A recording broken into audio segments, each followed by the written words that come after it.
All right, I'm sitting here with Ariana. How you doing? Good. How are you? I'm good. Do you want to just give me a little bit? Oh, I'm sorry. I was trying to read something. My fault. Just a little history about yourself, where you're from. Yeah. Like I'm from Johnstown, Pennsylvania. Okay. Hour and a half from Pittsburgh. Yeah. 4 hours from here. There's a big college. That's a college town, right? Pitt Johnstown. Yeah, University of Pitt. Okay. Yeah, Pitt Johnstown. Yeah. That's what, a couple hours away from here, like 3-4 hours, something like that. 4, yeah. All right. How long you been in Philly for? Since 2019, end of 2019. Okay. Now, did the drugs bring you here, or? Pretty much. Yeah. I was tricked into coming here. Okay. Didn't know anything about Kensington until I got here. Yeah, that was probably a rude awakening. Crazy when you. Yeah, man, it's wild. A lot of people do get tricked in, or they don't realize that you come here once, you're gonna get sucked down here and not leave for years at a time. Right. That's what tends to happen. I know, it's crazy. You really do get stuck in Kensington. I used to come here when I was smoking. If I was going on like a crack binge, and I would get, I'd go in a bando for 10 days and just, lose everything. Yeah, but you get stuck down here, definitely. Now, what's your drug of choice? Dope and powder. Okay. Are you IV? Yeah. Are you? Then do you deal with a lot of the sores from? No. Well, I don't have any external sores. I just recently got diagnosed with 2 internal abscesses. Oh wow. Okay. Can you explain that a little bit? Because I haven't heard of that yet. Yeah. It's like pockets of fluid inside. Mm-hmm. I guess you can get them from shooting, smoking, and snorting. And they are directly from the trank, right? That's what they're saying? Yeah, pretty much. I have one in my lower stomach and one in my pelvis. They had to put drains in to drain them because they don't actually come to like a head because they're not close to the surface. They're deep inside. So it's just all the pus and stuff in there, and there's no way to get it. Yeah, oh wow. Deep inside. Yep. And do you have to like go back and get them drained periodically, or? No, they put drains in the hospital, and then once the drainage is low, they take the drains out, and then you run antibiotics while you're in there. Oh wow. Yeah. That's wild. That's the first time I heard about that. Yeah. They're becoming more frequent. A lot of people are getting them. Dude, that is so scary. Yeah. You can get them anywhere. Like, people get them on their spines, all that. Yeah. A couple of the girls I deal with, or one of the girls, Jess, her whole leg looked like hamburger meat. It's... Yeah. My heart goes out to you guys, man. Like I said, when I left here, it was still regular drugs, and it's like a whole different... I know, it's crazy. And you were saying you were doing the real heroin for a while down here? Not down here, but in my hometown I was. And did you realize it was like fentanyl when you got down here, or? No, I had no idea. So you're just getting high, and then you're stuck on it, hooked on the stuff. Right, and then the trank, you're pretty much addicted to that too. Yeah. Now, were you aware about the trank when it first started coming? Or were you just like, man, these bags are good, and just keep doing them? I had no idea. Like, wow. And at this point, I'm just doing it to like stay well. Like, yeah. Oh, dude, literally everyone I talk to now, it's like none of this looks like fun. It's not at all. At least with the old drugs, and it might be a little nostalgia in my own head, but there was these times where you had fun, and like it was fun getting high. Like, I see nothing but pain and misery on your guys' face. Yeah, it's definitely not fun anymore. Damn. But it's so hard to get off of it. Like, people don't understand unless they've been through it.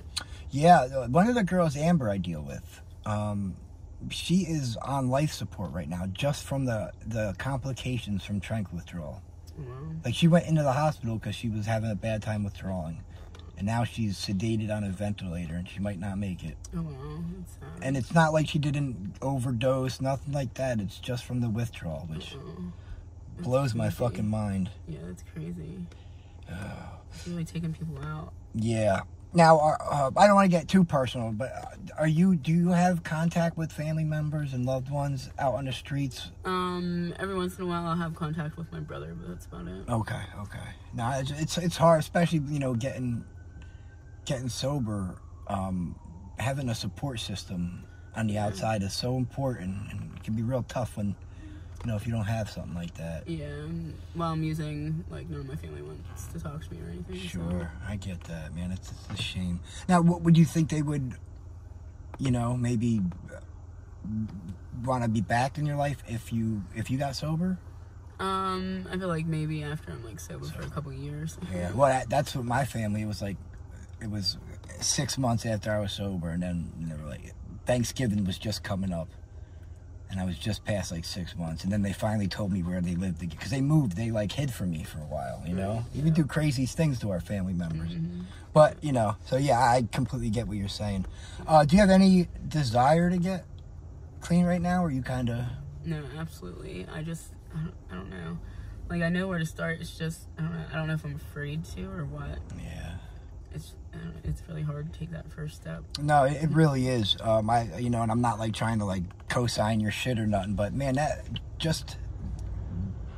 first little step of actually getting into the detox, it can be like damn near impossible to do. Right. And right now, a lot of places, they don't even know how to treat like the detox from the drink. That's what I was just going to talk to you about next. Like, you know, it's a lot of them are only given clonidine, which is a blood pressure medication for the trank withdrawal. And it's horrible, huh? Now, when you go through the trank withdrawal, are you one of the ones that like, do you like pee yourself and let go like that? I talk to so many people that they just lose their bowels like crazy, stuff like that. Not going through withdrawal now. Oh, okay. Yeah, but I hear so like seizures, people shitting themselves, like. Yeah, I definitely hear seizures a lot. Yeah. I know like people, once they do like a shot with the trank and stuff, like it'll make them lose their bowels and stuff because you're tranquilized. You know? Oh, you're talking about like they're nodding out, then they. Yeah. Oh, that happened to Tila. I remember when I first met her, she's like, I'm so embarrassed. But yeah, if you're freaking tranquilized, you're not going to feel it. Yeah. You just go. Yeah. If you think about it, it's trank that they're giving animals to put them to sleep for like surgery and stuff like that. They use like something just like this xylazine for the darts to put animals down at the zoo. Yep, that's the same thing, It's so wild. Yep, and that's what we're injecting and snorting. Yeah. Man, that's just so wild. I mean, you said you are an IV, I'm sorry, right? Yeah. Now, do you have problems finding your veins? Oh, yeah. You do? Did you have that with regular heroin? No, I didn't. So this is just because the trank is a vasoconstrictor. Yeah. It makes your veins smaller. The blood. And the powder too. The coat, yeah. See, back in the day when I used to do, I was like a speedball monster. That's all I did, speedballs. But you're right, it would be harder. That's the only time you'd have problems finding your vein, because the coke makes them smaller too. Yeah, that makes sense. Yeah. It's terrible. Sometimes I'll sit there for hours trying now, to hit. Do you pay someone to do it, or you do it yourself? No, I don't trust anyone out here. Yeah, that's so weird to me. I don't know if I'd be able to do that. Yeah, there's people that'll hit a hot vein to have someone go into the seizure, take their stuff, switch out their works. Yeah. I'm not trusting that. Plus, it's dangerous. They could hit something wrong. Yeah.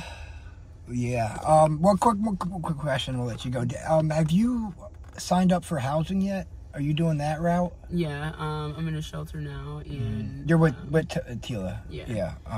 And you sign up. You do your housing assessment. Yeah. How long have you been here for? Since June. Okay. What's your thoughts on the Beacon? It's alright. It's definitely better than being on the street. Yeah.